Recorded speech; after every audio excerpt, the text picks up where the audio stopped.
Le point suivant lors du jour. Convention maison familiale rurale de Saint-Grégoire. Dans le cadre des formations continues dispensées par la maison familiale rurale de Saint-Grégoire sur les thématiques liées à la maintenance des bâtiments, à l'environnement, à l'aménagement paysager, à la voirie et à la production horticole, l'établissement élabore et formalise chaque année de nombreux partenariats avec des structures et organismes pouvant être à même de proposer des problématiques concrètes d'ordre technique, environnemental ou de mise en action des stagiaires sur des réalisations concrètes. Dans ce cadre, la ville de Melesse est en mesure de proposer un partenariat autour du projet de budget participatif plantation d'une mini-forêt, comme on a déjà fait sur d'autres aménagements. Ce partenariat est organisé essentiellement sur des compétences en espace vert, en relation avec le pilotage d'un chantier, des travaux de plantation, de taille, de désherbage, d'engazonnement et des travaux relatifs aux aménagements paysagers. Les stagiaires engagés dans le parcours de formation seront au nombre de 9 à 24 sur les chantiers de plantation et de pilotage de chantier relatifs à ce projet de mini-forêt. Un encadrant formateur de la MFR sera présent pour l'accompagnement technique et professionnel des stagiaires et un agent municipal ou plusieurs en fonction du jour seront présents également pour encadrer et accompagner les stagiaires concernant la mise en sécurité du chantier et la réalisation des travaux sur l'espace public. La prise en charge du remboursement des frais de déplacement et des fournitures éventuelles reste à la charge de la collectivité d'accueil et de plus, la collectivité versera une participation de 5 € par élève et par projet pédagogique. Et vous aviez la convention qui était jointe au dossier. Merci. Avez-vous des demandes de précision? Monsieur Ferrand. Ouais, concernant la plantation de la mini-forêt, est-ce qu'on a trouvé l'endroit? Oui. Oui, on a trouvé l'endroit, oui. Vas-y, Béatrice. Oui, les services ont analysé plusieurs sites au regard aussi des futurs projets, éventuellement d'aménagement de la collectivité. Et du coup, le site qui était le plus pertinent, c'est au niveau de la coulée verte des Fontenelles, côté éco-pâturage et plus lié au niveau des lotissements, des immeubles. Des immeubles. Donc, le travail est en cours avec les services. Merci. Je peux mettre aux voix. J'invite donc le conseil municipal à approuver la convention à passer avec la MFR de Saint-Grégoire, ainsi que m'autoriser à signer tout document relatif à ce dossier. Qui ne prend pas part au vote? Qui est opposé à ceci? Qui souhaite s'abstenir? Je vous remercie. Point suivant, l'effacement de réseau, rue de la Basse-Forge. Massé.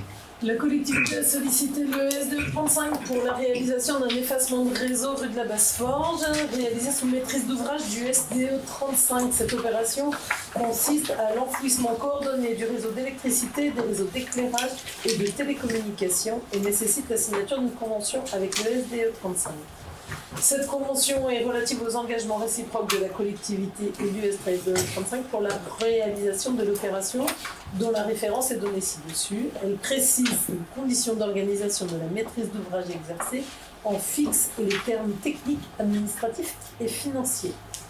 Les compétences sont actuellement réparties entre le SDE 35 et la collectivité de la manière suivante. Compétences électricité administrée par le SDE, autorité unique de distribution de l'électricité pour le département d'Ille-et-Vilaine. La compétence d'éclairage public est transférée par la collectivité au SDE 35 et la compétence télécommunication est portée par la collectivité. Le SDE 35, en sa qualité de maître d'ouvrage et maître d'ouvrage délégué, porte l'investissement de l'opération. La participation de la collectivité demandeuse est déterminée en application du guide des aides annuelles validé par la délibération du comité syndical. Le mandataire effectuera sa mission à titre gratuit, sans aucune perception de rémunération. Les modalités financières détaillées dans le tableau ci-dessous sont établies aux conditions 2023, à savoir le coût des travaux se compose comme suit. Sur les travaux sur le réseau électrique, s'élève à 84 346 €, tout plancher SDE 40%. Donc le montant de participation du SDE se monte à 33 738,40 centimes.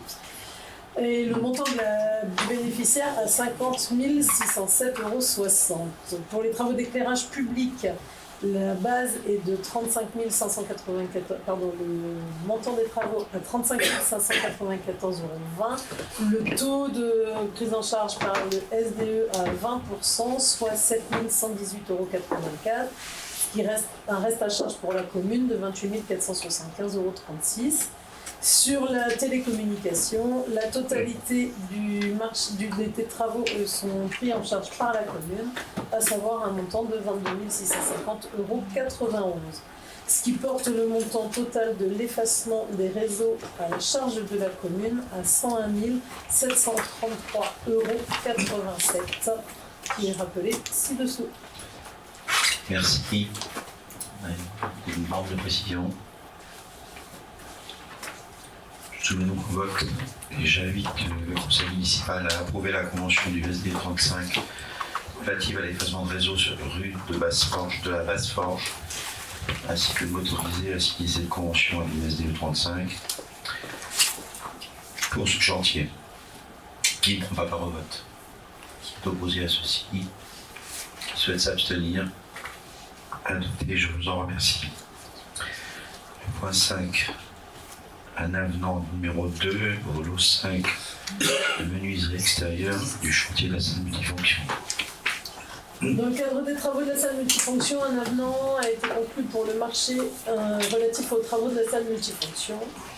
La modification de contrat correspond à des modifications non substantielles du marché initial. Elles n'introduisent pas de conditions qui, si elles avaient été incluses dans la procédure de passation initiale, auraient attiré davantage d'opérateurs économiques ou permis le choix d'une offre autre que celle retenue. L'équilibre économique du marché en faveur du titulaire n'est pas modifié d'une manière non prévue dans le marché initial. Et enfin, les modifications ne modifient pas l'objet du marché. Les modifications ont été demandées par l'architecte et contrôlées par les services techniques de la commune dans le cadre du suivi de travaux. Et l'avenant 2 prend en compte la fiche de travaux modificative 01.5 et la fiche de travaux modificative 0.3.5 que vous avez en annexe. Le montant initial du lot était de 194 534,96 €. Le montant de l'avenant numéro 2 est de moins 2 858,85 €. Ce qui fait un nouveau montant du marché public à 188 857,86 € hors taxe, soit 230 229 €. 230 229,43 €, pardon, soit un pourcentage d'écart cumulé de moins 1,38 €. Merci. Je vous demande des précisions. C'est pour des travaux à venir ou c'est des travaux qui ont déjà été effectués, ça? Pour effectuer. Parce que les menuiseries actuelles qui donnent vers l'extérieur sont aussi des sorties d'urgence. Et je suis assez surpris du fonctionnement de ces portes vers l'extérieur qui n'ont pas de poussoir. Est-ce que ça va être modifié? Est-ce que c'est conforme, ça? Ça a été vu en visite de sécurité. C'est ça. C'est un dispositif qui est conforme. D'accord. Et effectivement, moins habituel C'est bizarre d'avoir une serrure sur une porte qui est une sortie de d'urgence. Là, tu étais à la visite de sécurité. Il n'y a pas eu de. On a posé la question sur. On avait posé la question en amont. Demande de précision. Donc, j'invite le conseil municipal à m'autoriser à signer cet avenant numéro 2 du lot 5 de l'opération de la salle multifonction. Qui ne prend pas part au vote? Qui est opposé? Opposé. 1, 2, 3. Abstention. 2, 3. Non. Il y avait 3 opposés et 2 abstentions. Je vous remercie, donc c'est adopté. Le point 6. Le personnel criminel, Madame Mestri. Comme chaque année à cette même période, il revient à l'Assemblée de valider le montant de la prime. Est-ce qu'on peut demander à M. Marvaux d'arrêter de prendre des photos de l'Assemblée? C'est la deuxième fois. Oui. Monsieur le maire, Vous pouvez me dire quel est l'article du code? Nous sommes dans une assemblée publique, Madame Barzin. Je fais toutes les photos que je fais en plan large. Vous êtes là en qualité d'élu. Je peux même faire un portrait de vous dans cette salle, que ce serait légal. Vous devez prévenir auparavant. Non, monsieur le maire, pas pour les photos, monsieur le maire, pour la captation. En plan large. Monsieur le maire, vous sortez là le règlement du conseil municipal et vous me dites à quel article il est dit que je n'ai pas le droit de faire une photo de la salle du conseil municipal pendant la séance du conseil municipal. Trouvez-moi l'article, monsieur le maire, et j'irai immédiatement effacer les photos. Il n'est pas dit ni pour vous ni pour On est bien d'accord, monsieur le maire, il n'est dit nulle part dans le règlement que je n'ai pas le droit de faire de photos de la salle du conseil municipal. Les élus sont ici en personne publique. Je peux même faire 24, madame, vous êtes en train de me filmer. Et ça, c'est interdit parce que ça, vous n'avez pas demandé l'autorisation. C'est comme si, mais je ne l'ai Non. pas fait. Non, mais vous ne l'avez pas fait. Non, mais c'est pour vous montrer que c'est Et alors, madame? désagréable. Mais moi, je n'ai J'ai aucun pas envie de problème. voir mon visage. Mais c'est ça. votre problème. Mais c'est pas, vous ne siégez pas dans un conseil municipal, madame. C'est la loi. Si la loi ne vous convient pas, changez la loi. Mais c'est la loi. La loi, monsieur, il y a quand même. Mais c'est la loi, c'est tout, mais vous avez un problème. Mais vous avez un problème avec moi. Je l'entends bien. Ça fait 25 minutes, monsieur le maire. Ça fait 25 minutes, monsieur le maire, que je n'ai pas ouvert la bouche parce que vous m'avez refusé la parole. Et alors, comme par le plus grand des hasards, alors même que je n'ai pas ouvert la bouche de la soirée, Madame Barzin, dans une provocation directe, vient me chercher. C'est étonnant, monsieur le maire. C'est étonnant. Donc je vais continuer, Madame Barzin, à faire des photos, et pire, je vais les publier. Et vous m'attaquerez si vous voulez. Monsieur Maury a demandé la parole. Oui, en complément donc sur le règlement, je voulais simplement rappeler que nous avons eu quelques remontées de Molésiens qui suivent, entre guillemets. Et Grâce à qui suivent-ils? Attendez, Grâce à qui suivent-ils, vous monsieur? Ok? Je parle. Tu dis pas ok alors? Je parle. Je parle. C'est incroyable ça. Non mais vous me dites je ne suis pas un de vos camarades de classe. Non, c'est sûr. C'est clair. Ça ne risque pas. Vous voyez, les insultes, elles sont directes. Mais non, et elles ne sont pas S'il vous plaît. Simplement, je voulais dire qu'il n'y a que des plans larges sur ce que vous filmez. Ok, et ça, c'est contraire. Donc j'espère qu'au prochain conseil municipal, on aura. Il était prévu que tout le monde soit filmé. Ils ne sont filmés qu'en plan large que les élus de la majorité. Ok, Voilà. c'est clair. Donc si vous voulez qu'on aille jusqu'au bout, on ira jusqu'au bout. Très clairement. Très clairement. C'est le début de la censure, monsieur Maury? Mais si, monsieur Maury. Mais on vous demande depuis le début du mandat, assurez-vous vous-même la captation vidéo. Non, mais- Si c'est pas bien fait, mais faites-le C'est vous-même. pas que c'est pas bien fait, c'est Mais contraire. faites-le vous-même. C'est contraire au règlement. Est-ce que demande On le le fait, monsieur Maury. Eh bien, monsieur Maury, allez au tribunal administratif. Allez au tribunal administratif. Il y avait longtemps. Il y avait longtemps. Mais oui, mais comme par hasard, vous n'y allez jamais. Pourquoi? Parce que vous savez S'il vous plaît. pertinemment que vous avez C'est peur. pas notre mentalité. S'il vous C'est plaît. pas votre mentalité, madame? On en reparlera la semaine prochaine, au prochain conseil municipal. Je vous le dis. S'il vous plaît. Monsieur le maire, en l'occurrence, c'est une de vos adjointes qui est venue me titiller. Vous me connaissez, on ne me titille pas une seule fois. Voilà. Donc maintenant, je ne comprends pas l'interruption de séance que nous avons. Et moi, je vais vous en demander une interruption de séance, monsieur le maire. Monsieur. Là, pour le coup, je vous la demande, monsieur le maire, je vous la demande officiellement en vertu du règlement intérieur de notre assemblée. Est-ce que, monsieur le maire, vous m'accordez, Et oui ou donc non, il y a un interruption de minimum séance? de voix à avoir. Le groupe Ensemble pour Molès vous demande une interruption de séance, monsieur le maire. Est-ce que vous l'autorisez ou pas?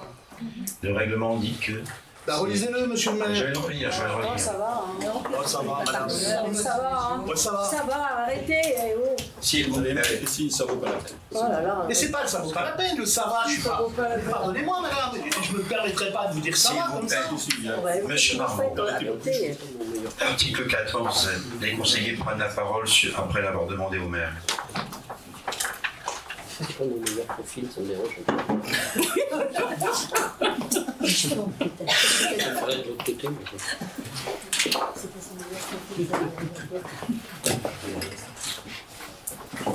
Non, mais je sais pas. Les idées intelligentes passent mieux par la vidéo. C'est vrai, tu fais des ordres ce soir. Parce que moi j'ai des cheveux.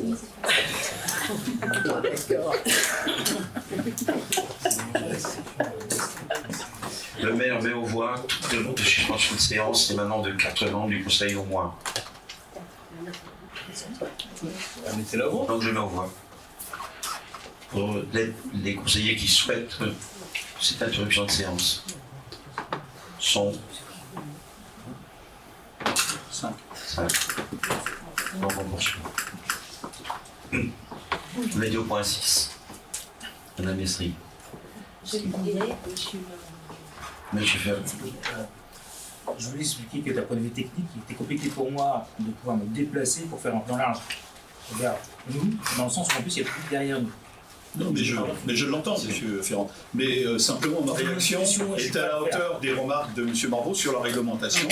Il n'a de cesse que de mettre en avant la réglementation.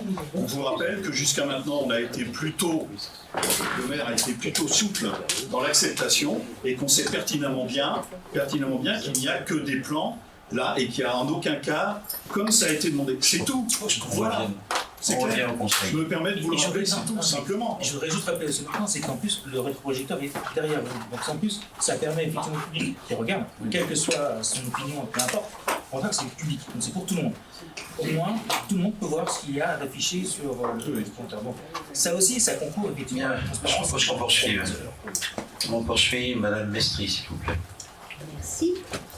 Je disais, comme tous les ans à la même période, il revient à cette Assemblée de valider le montant de la prime de fin d'année qui sera versée à chacun des agents de la collectivité, qu'il s'agisse d'agents permanents ou d'agents vacataires. Donc cette prime est proposée à 719 € pour un agent à temps plein.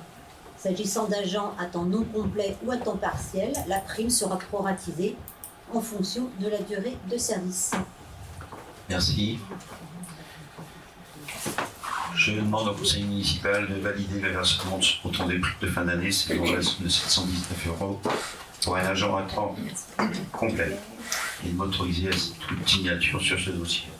Qui ne prend pas part au vote? Qui est contre? Qui souhaite s'abstenir? Je vous remercie. Le point suivant, personnel communal toujours, Madame Mestri.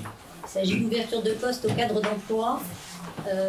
Dans le cadre du recrutement, de la campagne de recrutement que nous menons pour remplacer la personne qui occupait le poste d'assistant de direction à temps complet, il se trouve que les candidats et candidates que nous recevons n'ont pas toujours le bon grade, ne permettent pas, le grade auquel nous avions ouvert cet emploi ne permet pas de recevoir des candidats. Donc nous proposons d'ouvrir ce recrutement à tous les grades du cadre d'emploi d'agents administratifs ou rédacteurs.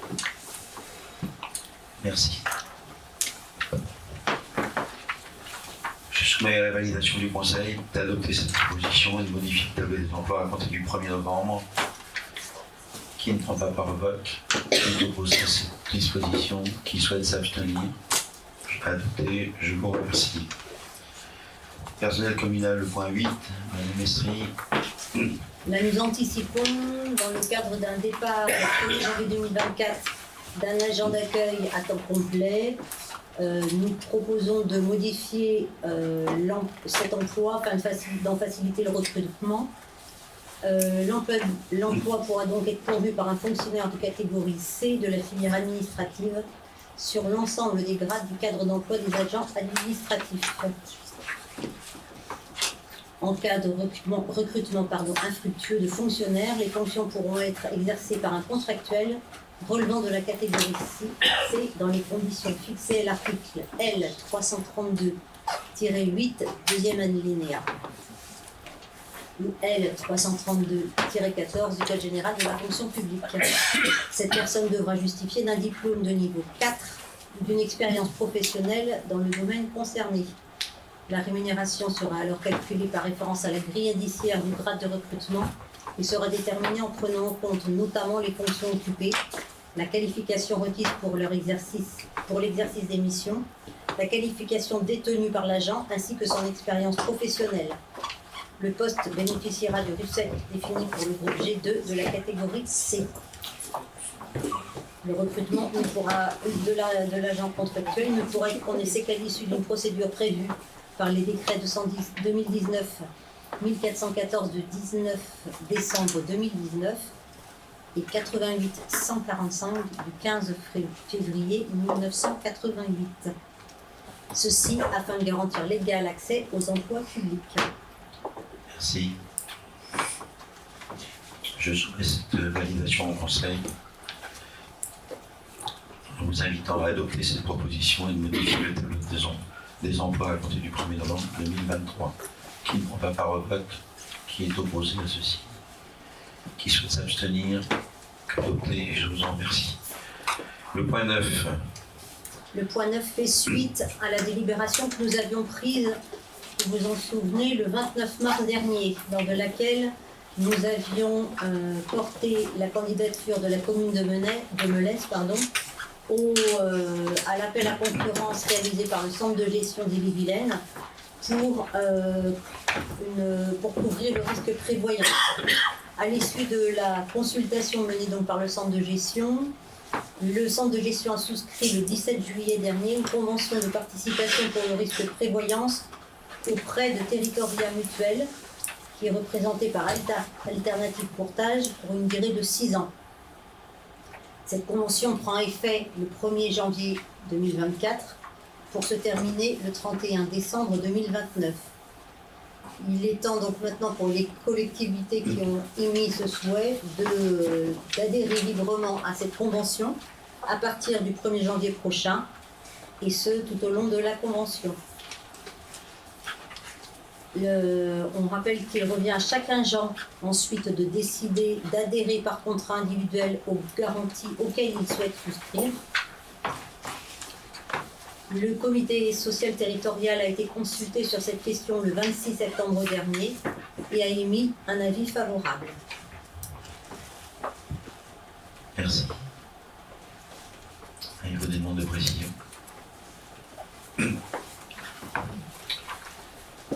J'invite donc le conseil municipal à valider l'adhésion à la convention de participation pour le risque prévoyance compte entre le centre de gestion d'Ille-et-Vilaine et Territoria Mutuelle à compter du 1er juillet 2024, d'accorder la participation financière aux fonctionnaires titulaires et stagiaires, ainsi qu'aux agents contractuels de droit public et de droit privé de la collectivité en activité ayant adhéré au contrat attaché à la convention de participation portant sur le risque de prévoyance, de fixer le niveau de participation financière de la collectivité à hauteur d'un montant mensuel brut modulé dans un but d'intérêt social selon la grille figurant à suivre. Il y a de l'indice majoré 325 à l'indice majoré 409 €, de l'indice majoré 401 à l'indice majoré 484, 8 €, et l'indice majoré supérieur à 484, 7 €. C'est un montant par agent par mois correspondant à la couverture de la cotisation assurée pour chaque agent qui aura adhéré au contrat découlant de la convention de participation et de la convention d'adhésion signée par l'autorité territoriale, étant précisé que la participation est désormais attachée à la convention de participation et ne peut plus être versée dans le cas de contrats individuels souscrits auprès de prestataires labellisés. D'autoriser l'autorité territoriale à signer la convention d'adhésion à la convention de participation et tout acte en découlant, et d'inscrire au budget les crédits nécessaires au versement de la participation financière de la collectivité à la couverture de la cotisation assurée par chaque agent. Qui ne souhaite pas participer à ce vote? Qui est opposé à cette adhésion? Qui souhaite s'abstenir? Adopté, et je vous en remercie. Le point 10, remboursement de frais pour le personnel communal. Remboursement des frais de déplacement et de covoiturage dans le cadre de formation. Pour le cadre réglementaire du CNFPT a évolué et les règles de remboursement des frais de déplacement changent. Jusqu'alors, le CNFPT prenait à charge les frais de déplacement à partir du 41e kilomètre, les 40 premiers kilomètres étant à la charge de la collectivité. Désormais, cette prise en charge débute au 21e kilomètre aller-retour. La collectivité prendra donc à sa charge les 20 premiers kilomètres. Afin de faciliter la gestion des frais de déplacement, les trajets engendrant des indemnités inférieures à 4 € ne seront pas remboursés. Il s'agit là aussi du nombre d'un calcul impliquant le kilométrage et la puissance fiscale du véhicule. Il est rappelé que le calcul des kilomètres est effectué par Via Michelin, prenant le trajet le plus court entre la résidence administrative, c'est-à-dire le lieu de travail, la mairie de l'Est, et le lieu de formation, conformément au CNFPT. Concernant le remboursement des trajets effectués en transport en commun,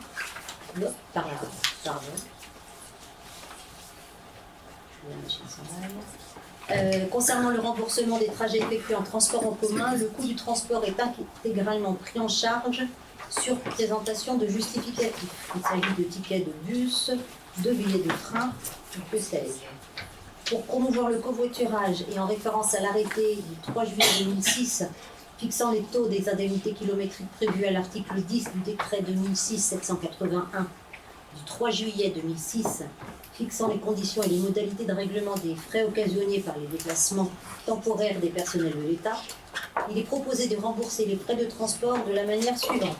Donc, un tableau était joint à la délibération précisant la puissance fiscale du véhicule utilisé, le coût au kilomètre par jusqu'à 2000 km suivant les puissances fiscales et le montant du remboursement si covoiturage ou sans covoiturage.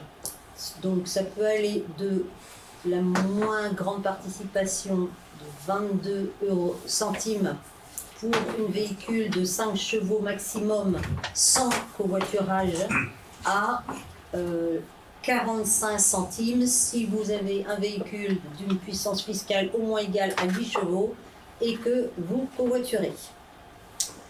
Le remboursement du CNFPT à partir du 21e kilomètre se fera sur un prix harmonisé à de 25 centimes si covoiturage et 20 centimes hors covoiturage.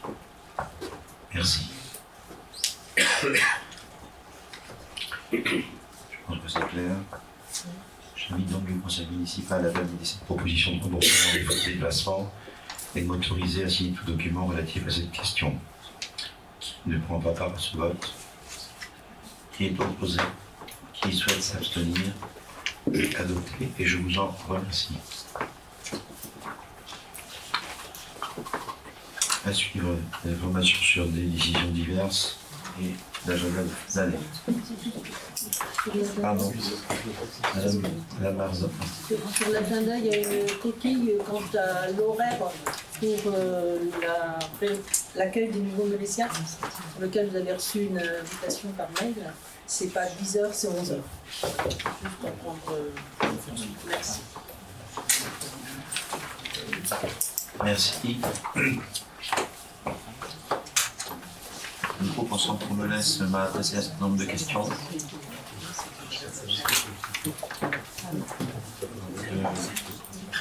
Le point qui va être traité maintenant, je t'invite à prendre les questions les unes après les autres.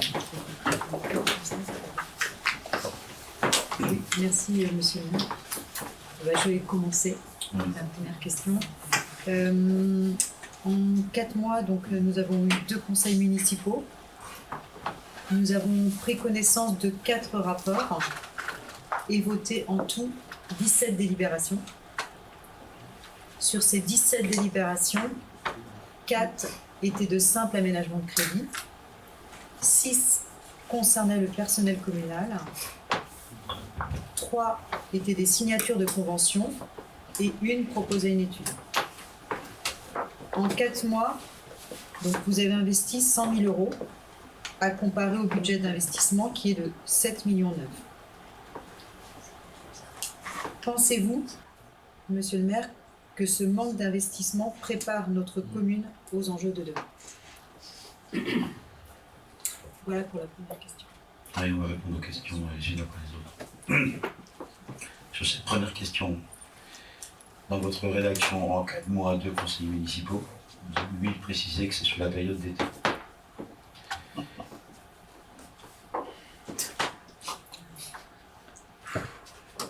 Ensuite, je souhaite rappeler que l'action des collectivités pour répondre aux enjeux de demain ne se résume pas à quelques décisions de dépenses d'investissement à un instant T. À ce jour, sur les 7,9 millions d'euros inscrits au budget d'investissement 2023, 4,8 millions d'euros ont été payés.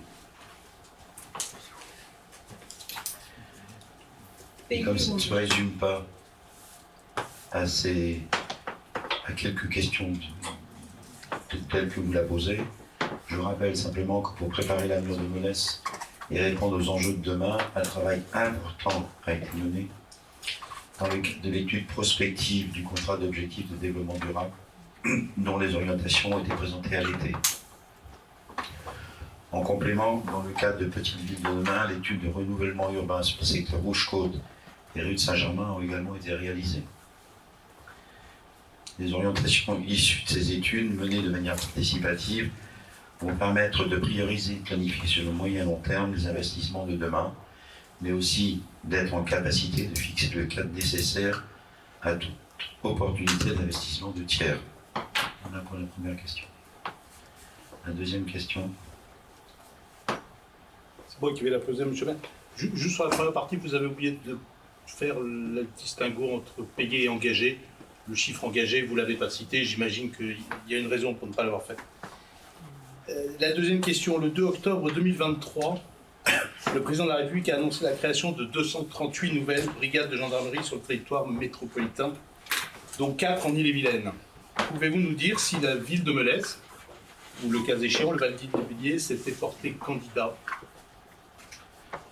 Comme chacun le sait ici, la commune de Melesse est dans le périmètre de la brigade de gendarmerie de Béton, commune voisine.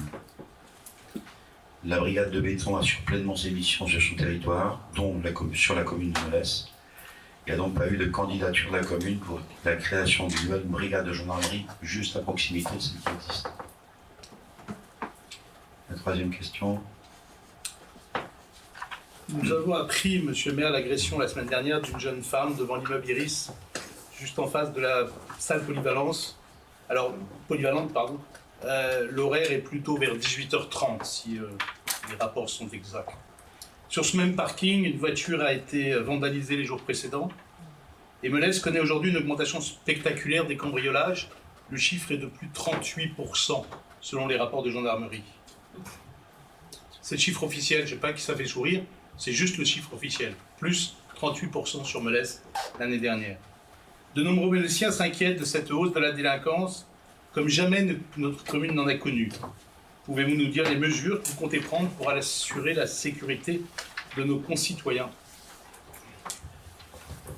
Les mesures en place pour assurer la sécurité sur Melesse s'appuient sur l'action de la police municipale et celle de la gendarmerie de Béton. Leurs actions respectives sont menées en étroite coopération avec échange permanent d'informations. En cas de besoin ponctuel, les mobilisations peuvent d'ailleurs être conjointes. Et la gendarmerie fait appel à renfort à chaque fois nécessaire. Pour toute agression avérée, il y a ouverture d'enquête. À ce jour, la commune de Melesse n'est pas identifiée, à ma connaissance, comme une commune à forte délinquance. Ceci n'interdit pas que je sois quotidiennement tenu informé des situations qui peuvent se produire. Vous ne répondez pas. Jamais. La question suivante. Monsieur Ferré. De nombreux utilisateurs s'inquiètent du fonctionnement de l'alarme dans la nouvelle salle multifonction. Pouvez-vous nous expliquer les raisons de ce qui apparaît comme un dysfonctionnement et rassurer les utilisateurs quant aux moyens mis en œuvre pour résoudre ce problème? Madame la Présidente. Effectivement, il reste quelques ajustements techniques en cours de réglage qui sont suivis par les services. Et donc, on a une recherche d'ajustement de la programmation au plus près des fins d'occupation est en cours. Voilà. Il n'y a pas de dysfonctionnement. Merci. La question 5. Oui, je continue. Oui, très bien. Alors que nous avions voté en 2022 l'installation d'une armoire électrique qui, pour moins de 30 000 €, devait résoudre tous les problèmes de synchronisation de l'éclairage public, il apparaît que de nombreux dysfonctionnements perdurent. Par ailleurs, les Molésiens s'interrogent sur les horaires d'allumage et d'extinction. À quel rythme ces allumages sont-ils reprogrammés afin de se caler sur les horaires de coucher et de lever du soleil? Donc une réponse à 2 voix. Même assez pour la première partie. Pour la première partie, par rapport au dysfonctionnement de l'éclairage public, suite aux travaux de rénovation des armoires et des horloges, les services qui ont pour rôle de signaler au fil de l'eau au SDE les demandes de dépannage n'ont pas enregistré de demande de citoyens molésiens quant à des dysfonctionnements de l'éclairage public. Sur la deuxième partie. Donc, sur les horaires d'éclairage public, donc les lampadaires s'allument le matin et s'éteignent le soir conformément aux horaires de l'arrêté municipal du 8 décembre 2022. Ils s'éteignent le matin et s'allument le soir sur la base des horaires de lever et de coucher du soleil qui sont fournis par l'horloge astronomique. Et donc à certaines périodes de l'année, comme actuellement, la période entre l'allumage et l'extinction peut être très courte. Pour votre information également, les horaires vont être modifiés prochainement selon les orientations retenues par la commission environnement. Merci. Juste, excusez-moi. Question. Oui. Juste une petite remarque en tant qu'usager. Est-ce que c'est possible de prévoir l'arrêt de l'allumage public une fois que les transports publics ne passent plus dans la commune? Parce que à savoir qu'effectivement, le soir, vous sortez du car et il n'y a plus d'allumage public. Mais au moins que ça reste en fonctionnement, parce que le dernier car part de Rennes à 20h. Et je pense qu'à la fois... Ça a été vu en commission. Ça a été vu en commission. Je suis désolée, mais moi je suis sortie la dernière fois du bus et j'avais pas mon téléphone sur moi et l'allumage s'est coupé en plein milieu et j'étais dans le noir. Le long du ciel. Ça va être modifié prochainement. C'est juste tel que vu en commission. Est-ce qu'on passe à la question 6? C'est Madame Lemarchand. Pouvez-vous nous informer de l'avancement du projet de nouveau restaurant scolaire qui doit remplacer celui que vous avez inauguré il y a à peine 5 ans? Alors, le projet de nouveau restaurant scolaire qui était inscrit à la BPI en 2021 et 2022 a dû être décalé.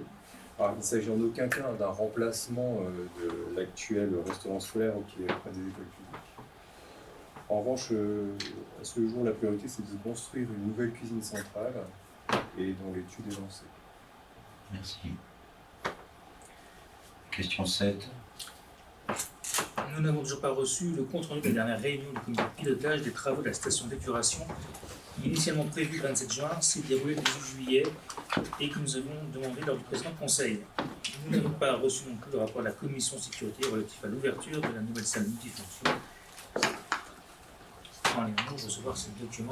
On l'a reçu hier. Non, on a juste l'arrêté. On a reçu un document. Mais c'est l'arrêté, c'est pas le compte rendu. Attendez, on va répondre dans l'ordre. Sur la station d'épuration. Que le compte-rendu du dernier comité de pilotage de l'extension de la station d'épuration n'a pas été établi puisqu'il s'agissait d'une simple présentation et qu'il n'y avait pas de commentaire sur cette... qu'il n'y avait pas de modification sur cette présentation et donc il n'y a pas eu de compte-rendu officiel spécifique d'établi.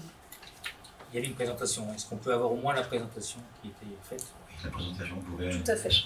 C'était il y a 3 mois. La deuxième partie, la deuxième question. Anne-Marie.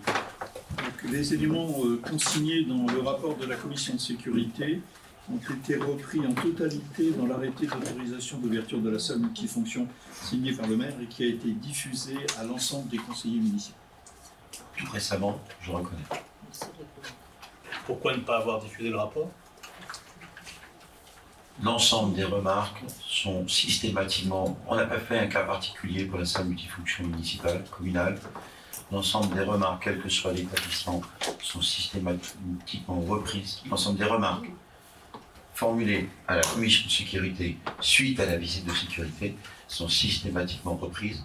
Tout arrêté autorisant l'ouverture d'un équipement, qu'il soit public ou privé. Si c'est le cas, M. Blanc, pourquoi ne pas jouer la transparence? Moi, c'est ça qui m'inquiète. La transparence qui est jouée. Non, si. non. On vous demande un document, vous nous en envoyez un autre. Vous me dites c'est le même. Oui. Je peux vous croire. Malheureusement, sur cette problématique des arrêtés, vous verrez très prochainement que je vous ferai une brillante démonstration sur le fait que je ne suis pas obligé de vous croire et que vous avez commis un certain nombre d'erreurs sur l'ampliation d'un certain nombre de documents. Donc, non, mais monsieur le maire, c'est important, on vous demande un document, il est dû aux conseillers municipaux, ce document. Nous avons le droit de le consulter. Vous pourriez me dire, je ne vous l'envoie pas, mais il est consultable en mairie. Très bien, monsieur le maire, nous prendrons dès demain rendez-vous pour consulter l'intégralité du dossier de la salle multifonction. L'intégralité du dossier, monsieur le maire. Nous demanderons une journée de réunion et nous voulons avoir communication de tous les documents liés à la salle multifonction. Bien, c'est pas l'objet ce soir. Mais non, mais je vous informe que nous ferons demain cette demande, et cette demande, vous serez obligé de la satisfaire, et nous viendrons consulter en mairie les documents. Bien, ceci clôt l'ordre du jour du conseil de ce soir. Je lève donc la séance. Donc, bon patient, en vous souhaitant une bonne fin de soirée.